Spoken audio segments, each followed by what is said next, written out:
80 रुपए में कौन देता है आजकल? कोई नहीं देता 80 रुपए में। एक आदमी का 80 का नहीं होता, सालन नहीं मिल रहा 80 रुपए का।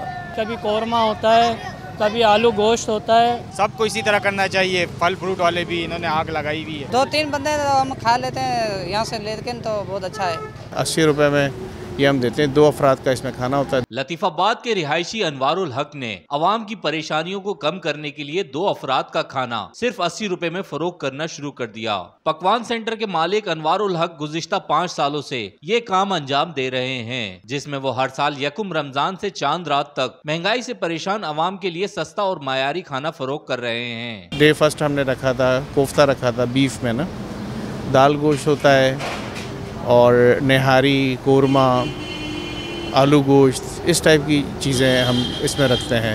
लेकिन एक दिन में एक डिश हम इसमें रखते हैं। 80 रुपए में ये हम देते हैं। 2 अफराद का इसमें खाना होता है, 2 नान होते हैं और तकरीबन ऐसा खाना होता है कि 2 बंदे आराम से इसको खा लें। अनवारुल हक जब सस्ता खाना लेकर लतीफाबाद नंबर 2 के बाजार पहुंचते हैं तो वहां खरीदारों की पहले से लंबी कतारें लगी होती हैं, जिसमें बुजुर्ग, खवातीन, मर्द और बच्चे सब शामिल होते हैं। मैं आपके चैनल के तवज्जुह से मैं ये भी कहूँगा कि लोग जो कारोबारी तबका है वो अपने तौर पे सिर्फ इतना कर ले कि अगर एक परचून वाला है या एक दूध वाला है या वॉट एवर जो भी कोई है ना, वो इस महीने के अंदर एटलीस्ट लोगों को सहूलत दे, लोगों के लिए आसानी पैदा करे। अनवारुल हक के मुताबिक बाजार में गोश्त का कोई भी आइटम 250 रुपए से कम का नहीं, लेकिन वो रमजान के इस बाबरकत महीने में अवाम को ऐसा खाना दे रहे हैं जो जायके और मयार के एन मुताबिक है। कैमरामैन अदनान जी के साथ रेहान गनी, पासमान न्यूज, हैदराबाद।